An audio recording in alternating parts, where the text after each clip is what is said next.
Hello there, and welcome back to War Thunder. Welcome back to a lesson how repair costs really bring balance to the game, and by all means also how to fulfill one of the easiest missions, in my opinion, for the naval forces for the summer event marathon, the Operation Heat. To fulfill one of the easiest tasks, in my opinion.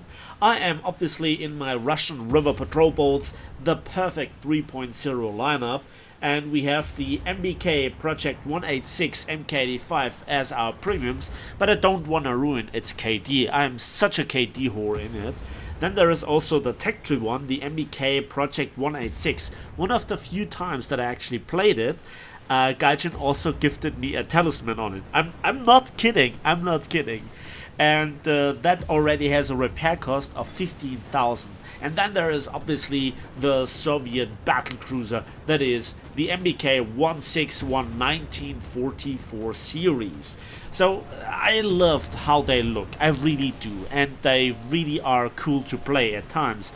They bring the first meaning of armor to naval forces, but they do it in such a way that no other navy has anything like this, anything remotely comparable, especially anything remotely effective. And I think I start today with the latter one, with the MBK 161. Why? Because I think that it has a bit too much. It has two 76mm F-34 cannons, so from T-34s from the first generation. They got the turrets. I think by that time they were obsolete, so they stuck them on river patrol boats.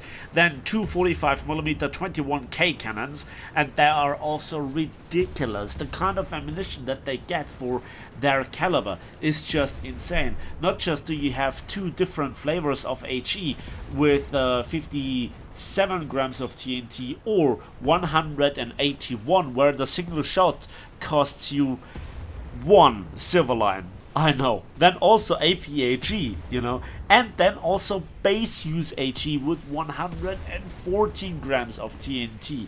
That's just only for the 45mm. That all is garnished with a 37mm and two 12.7mm machine guns. This thing is just covered in armor, in guns, machine guns, whatever. And talking about armor, the Citadel armor is 52mm thick, and then there is also the bulkhead, if you will, of 30mm. Then the front armor is 12mm and 14mm. The rear armor is again 18mm, but without a bulkhead. And then there is this big bridge box that is all around 60mm. So as long as you keep the Citadel intact by angling, by maneuvering, you just can farm the enemies left, right and center. So sorry about my main gun shooting, but I am used to the muzzle velocity of the 85mm, because I think that the MBK 186s are just a bit more straightforward. They can shoot literally forward, whereas this one, where the main guns are blocked by 45s. But if you then go to the secondaries, if you will, the 45s, you have funnily enough better trajectory. By the way, I hate this if somebody smokes me up. That is just playing into the enemy hands, because I don't know where I'm going, I don't know how to maneuver, I can't shoot at the enemy. I know that I have seen this in chat, that people meant it well with me, to cover me, but I'm so used to play solo, I'm so used to play my own game, if you will, that this type of gameplay, by all means meant in a good way, annoys me a lot, because I just can't see anything and it doesn't really help me, especially if there are torpedoes coming my way. I don't know how to maneuver my ship because I just don't see anything. So if you really want to troll me, smoke me up. I should not have said this. Okay, so those Russian river armored patrol boats, they are effective. They are highly effective versus aircraft, versus ships of every single sort, and you even can gun down destroyers. I'm not kidding. I've done it often enough. and they are some of my most played ships. Why? Because they're always very reliable, very good at fulfilling missions. You know, dishing out the damage, tanking for your team, and then also the long range engagement as well as the short range engagement. They just have it. They have enough dakka, and just look at the 45s. They may be single shot, but two of them with that rate of fire and that kind of ammunition, they also deal with aircraft. And never forget that you also have an automatic 37mm. That is one of many plane kills in this match. So I think the amount of kills that you get is more limited by your ammunition and how many enemies that there are in the vicinity that there are for you to shoot at, than by just you tanking the damage to a certain degree and then dying like in a normal patrol boat. So I think this is kind of the unfair advantage. So let's talk about the summer marathon here, and I think that there are good things, but there are also not so great things about the mission, and I'm glad that it actually is doable without the marketplace, that it is doable without any sort of nonsense, and you can fulfill all the missions by yourself. But I am a little bit of a lazy person. I just wanna play my few games, have all the stuff that I want to get, and then be done with it. So deal 25,000 damage whilst controlling a naval vessel. I do this in a few games.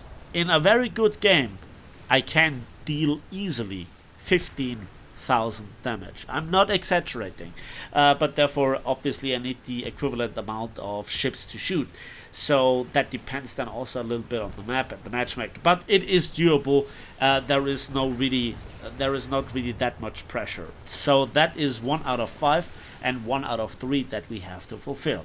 Then capture 10 zones whilst controlling a naval vessel or an aircraft.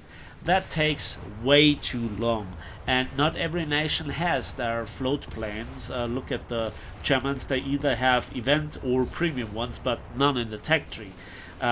Just saying, you know. And the ones of other nations at rank 2 are mostly 4 engines or 6 engines that are way too big. So none of those small rank 1s, battle rating 1.0 float planes, sadly enough. Then gain 10 victories in naval battles with a battle activity of 50% or higher. That is the one if the other twos that I will come just in a moment to really fail, and it takes a long time. Just think about it. Even if you have a win ratio of 2/3, so 66%, which is high, and then you still have to play 15 games. Let's say the game on average takes let's say 15 to 20 minutes. That's an awful long time that you spend in War Thunder for one day for one task out of the 3s for tankers, pilots and sailors. So that's the last resort. Then destroy 3 enemies using a torpedo whilst controlling naval vessels or an aircraft. I have to be honest, I was really using the Yudachi and some other destroyers in just hopping on the map, launching all 16 torpedoes in the direction in a tough pattern, and in 1 or 2 games I then had a lucky game where 4 enemies ran into my first salvo mission. Done. Just like this. But other navies, they have their problems. They might not have the best torpedo planes where the release speed is acceptable, so you only can play it either with the Japanese or with the Americans in a reasonable fashion. Never try it with the Soviets, the Germans and the British, in my opinion. And for the Americans, use the Mark 13/44, not the Mark 13. That's very important. And this is now where this battle comes in handy. The last possible mission or the last possible task. Play 1 battle and achieve first place in the team in naval battles. Yeah, this is why I'm playing the Soviet armored patrol boats, because they just know how to secure first place in a very balanced way. Yeah. So that's already an ace. Oh, is that a destroyer? I'm sorry that I didn't slow down. And there you can see one of the downsides. If you really want to turn, the thing lists awfully bad. actually can. Yeah, I should have loaded AP there and gone for the Amarak, but it was just I didn't have enough time, really. And this aircraft really annoys me. So let's target it for my gunners. And my gunners are trained very well. So there we go. Yep, balance has been brought back. And that's already 11 kills. So those Russian armored river patrol boats, what do you do against them? Well, as I said, their magic trick is their survivability. And it is the central part. If you look at the bottom left of the screen, you can see the paper model. And you can see that only one part of the ship's hull is not black. And that is the armored citadel. And that leaves me with 20% of the crew. That's without an ace qualification. That is quote unquote only a very well trained crew with an expert qualification, which I have for all my naval vessels. And so this one comes in handy because you just have the maximum of the survivability and the firepower. You have enough ammunition. And yeah, by the way, here versus the SF-40s, AP is surprisingly good in chopping down the crew. Don't ask me why, because those things don't have armor, or not really that great armor, but I sometimes have difficulties taking them down with AG, with not destroyer size guns, but here we go. Those things deal damage. And that guy is really lucky because I just can't hit the tip of his ship to kill the remaining 9% of the crew because he's just behind the island. But I think I have, dealt enough damage to this guy. There you can see I'm leading by twice the score points to the second place of my team. My gunners are already shooting up the next plane, another whole load of kill assists, etc. We're dealing damage, we're dealing kills and plane kills and assists. We are right in the center of the action, but I'm also not overextending. I don't need to really go into the enemy spawn. The enemies come to me and I just get between the caps where I can farm them, quite literally, left, right and center. So I have a lot of experience, and even that doesn't really save me from aircraft. That was a beautifully dropped bomb. I should have gone forward, but I thought he would drop exactly on me, and so that I would reverse out of the bomb, but I thought too much. I should have just reacted, so that cost me the ship. And that is expensive, 15,000, but you know, we once had those ships at a repair cost of 25,000 silver lines for, mind you, battle rating 3.0. So that's another inherent problem of the War Thunder tech tree and Gaijin's approach of balance, because imagine a new player, he just plays Naval Forces to try this out with a friend for a couple of hours. He grinds through one of the tech trees and he then gets into his 2.0 stock patrol boats, right? And he goes onto this map and he wants to play for the objective. He wants to do some taka-taka, he wants to do some damage, he wants to upgrade his ship, right? So that he can be competitive. He has to train his crew, he has to grind silver lines, etc, etc. And he only wants to try it out for a day or two or a couple of hours. And then he runs into me repeatedly, because there are not that many people playing Naval Forces, and he gets farmed by those Soviet Russian river patrol boats over and over again, and he cannot kill them, and he gets farmed all day long. Guess what this guy is doing? Do you think A, he's continuing to play this and has fun? B, he complains on the forum and gets ignored and or banned? C, he just goes to play tanks and or planes? D, he just thinks, what is this? I'm going to stop to play this. Where is my wall of warships?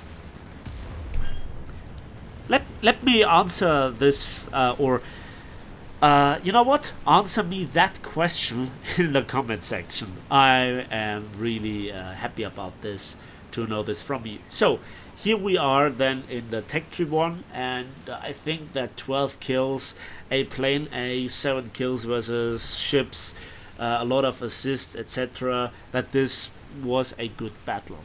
And I also was first in place. What a surprise, by the way. And yeah, by the way, that brought me back to 111 million silver lines, because remember, those are the tech trees. Imagine what I would have gotten with a silver line booster and the premium one. Yeah. And that got me 2 nice awards, and here is the mark of distinction for Sailors number 9.